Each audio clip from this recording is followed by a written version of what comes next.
Okay, so here we have a chapter titled Education out of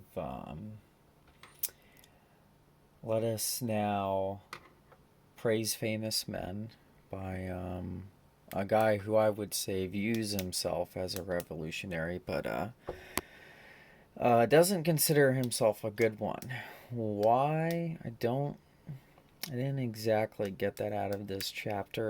I'm not sure why he doesn't think he's a good one. He certainly gets his idea across, particularly in this chapter, pretty well, of why he's a revolutionary, why he thinks things aren't correct, but focuses on education. So it looks like he follows three families through their education capabilities, and from what I got, it was out of Alabama is where these three families are. Um,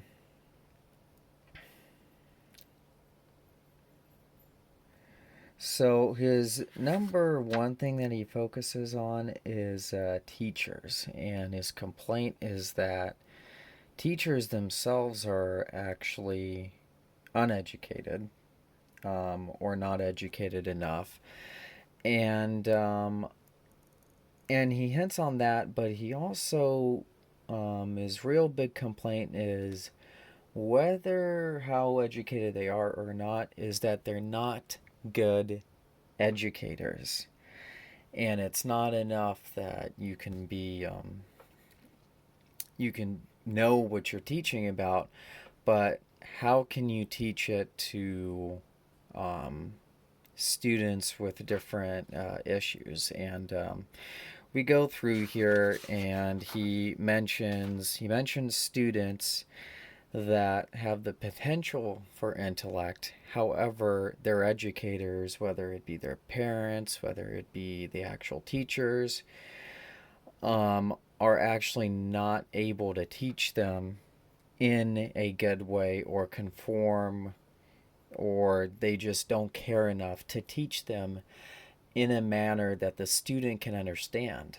And we also have this issue where the teachers don't care. And if they get a student who needs extra help or who needs some extra critical thinking skills from the teacher and how to educate them correctly, the educators do not possess that capability. He also complains about the physical aspects of getting to school, and that's, these are families that live out in the rural areas, and they're at a disadvantage because they don't pay enough taxes. There isn't enough money in taxes to gravel the roads, for example. So during bad weather, the kids are absent from school. They're missing large chunks of school at a time. And then there's also the socioeconomic factor that these are generally families that live out in the rural areas at the time. They're all farmers. They're agriculture. Their income is based off of agriculture. And their labor is actually based off of how many children they have, and hey, can we keep the children home, and is it harvesting season, and if it's harvesting season, they keep their children back because they need to put food on the table. And the reason they have to do this is that and they're in such a low socioeconomic status that they would otherwise not be able to survive. So now getting in the way of the children's education here is, hey, we're a poor family and we need to, put food on the table, and we need to harvest our crop, and that comes before your education. And this author does a very excellent job of explaining how this is just an endless cycle, because now the students aren't getting educated. Now the students are learning a trade, which is their parents, but without the education, they don't have the ability to get out of that endless circle. since their school is compromised, whether they have the capability for intellect or not, the education, the lack of education, is going to fail them, and now you have an endless cycle of people who are stuck in this lower economic socioeconomic class, not due to the fact because they don't possess the intellect, but due to the fact that they are not educated to the capability of their intellect. And I think that was explained very, very well here. um let's see what else is. And then there's also some a little bit of statistics, if you will, where he compares how many absences or these rural kids are getting because they live out in the rural area, and they live out in the rural area because farmers tended to be poor. It looks like in this day and age, which I think was the time frame that was mentioned was 1996. And so the between the absences and harvesting crops, we are now stuck in this endless rut of lack of education. He also does a very, very long stint, which I thought was actually pretty funny. He had a list of books that this one family had in their home, and I guess this was kind of like maybe the typical book that they had. But the author makes fun of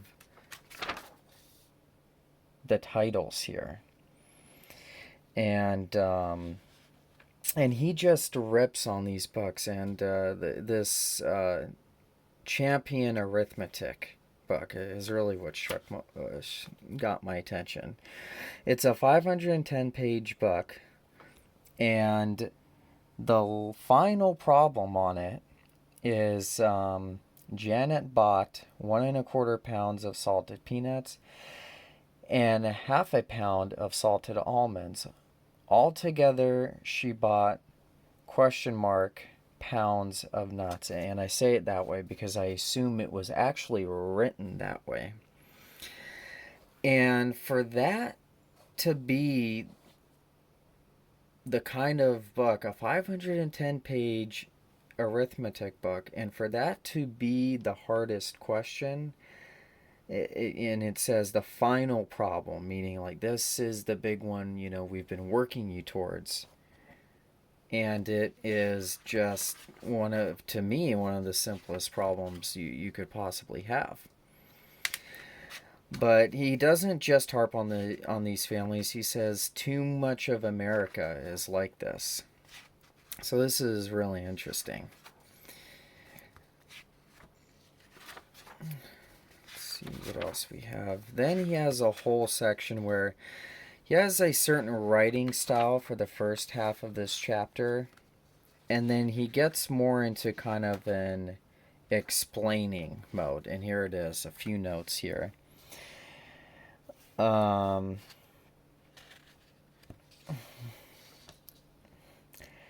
And one really powerful statement he said is that I really liked is, God forbid I should appear to say I know what ought to be, and this is it. And before that he says, I have said a good deal more on here on what ought to be than on what is. But God forbid I should appear to say I know what ought to be, and this is it. Meaning it would be a crime for him. It would be a sin for him to look at this with his intellectual capability and say, this is how we should do things with education. This is okay. We can live with this. And it's I just thought it was a really powerful statement. And then we're gonna go to the end here because I really like how this chapter ended.